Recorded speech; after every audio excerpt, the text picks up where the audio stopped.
सबसे पहले टीआरडी का धन्यवाद और आप लोगों की मोहब्बत का शुक्रगुजार हूँ कि फिर से दोबारा से मौका मिला है, इसलिए सत श्री अकाल, आदाब, अस्सलाम वालेकुम आप सभी को। बात मुद्दे की होनी चाहिए और आजकल मोहब्बत में लोग अक्सर मोहब्बत को मोहब्बत से नहीं निभाते हैं और बेसिकली लड़कियां नहीं कहना चाहिए, कुछ ऐसा ही हुआ है मेरे साथ,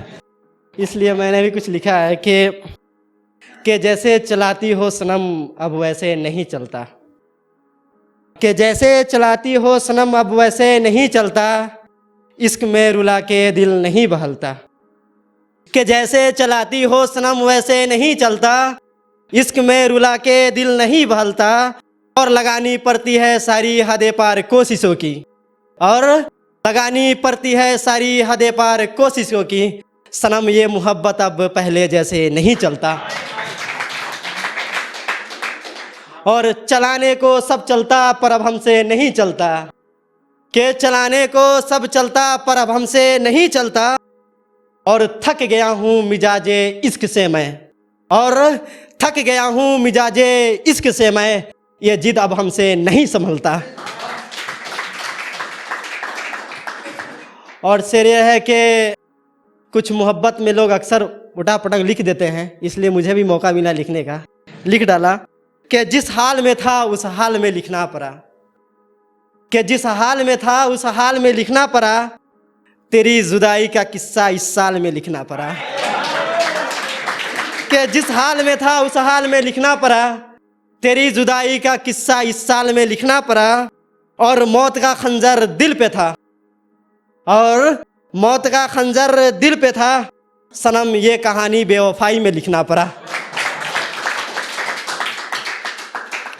करते तो क्या करते हर हाल में लिखना पड़ा, करते तो क्या करते हर हाल में लिखना पड़ा,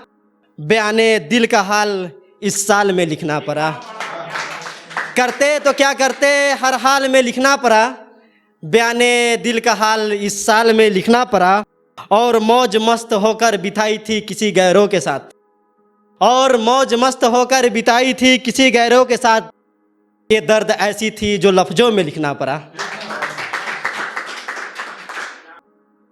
लिखने को सब लिखना पड़ा पर हकीकत पे लिखना पड़ा, लिखने को सब लिखना पड़ा पर हकीकत पे लिखना पड़ा, और शायरी की महफिल है सनम अदबों में लिखना पड़ा।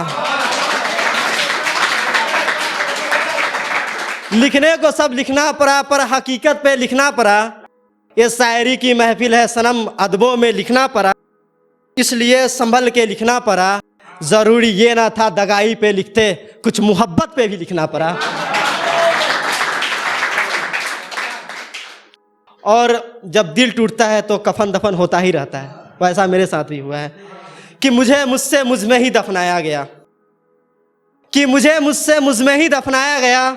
हर हकीकत को झूठ में बताया गया, कि मुझसे मुझ में ही दफनाया गया,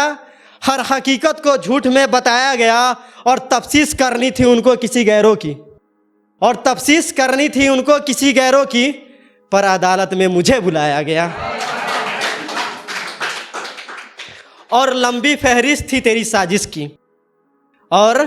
लंबी फहरिस्त थी तेरी साजिश की, कोई और हाथ ना लगा तो मुझे फंसाया गया। और बता ये सब करके मिला क्या तुझे बेवफा, और बता ये सब करके मिला क्या तुझे, मौत से पहले बेमौत मुझे मारा गया। और लोग ये कहते हैं कि मोहब्बत की सफ़र है ना बहुत ही आसान होती है, बहुत ही कठिन होती है, उस पर मैं लिखा हूँ कि मोहब्बत के सफ़र पे निकल के देखूँगा, कि मोहब्बत के सफ़र पे निकल के देखूँगा, रास्ता आसान है तो चल के देखूँगा, कि मोहब्बत के सफ़र पे निकल के देखूँगा, रास्ता आसान है तो चल के देखूँगा, सवाल यह है कि रफ्तार किसकी कितनी तेज है। मोहतरमा गौर से सुनना कि सवाल यह है कि रफ्तार किसकी कितनी तेज है, मैं आधी रातों में उनके ख्वाब में उतर के देखूँगा, और इन अश्कों का उन पर असर तक नहीं पड़ता, और इन अश्कों का उन पर असर तक नहीं पड़ता, वो मिलेगी तो गले लगा के देखूँगा। और एक थोड़ी छोटी सी 4 लाइन की शेर है। शेर यह है कि तुझे देखकर अब सबर हो जाए यही काफ़ी है, कि तुझे देखकर अब सबर हो जाए यही काफ़ी है, दूरियां हैं तो दूरियां ही रह जाए यही काफ़ी है। कि तुझे देखकर सबर हो जाए यही काफ़ी है, दूरियां हैं तो दूरियां ही रह जाए यही काफ़ी है। और थक गया हूँ मिजाजे इश्क से मैं, और थक गया हूँ मिजाजे इश्क से मैं, ये किस्सा यहीं पे दफन हो जाए यही काफ़ी है। बहुत बहुत शुक्रिया। आदाब, सत श्री अकाल।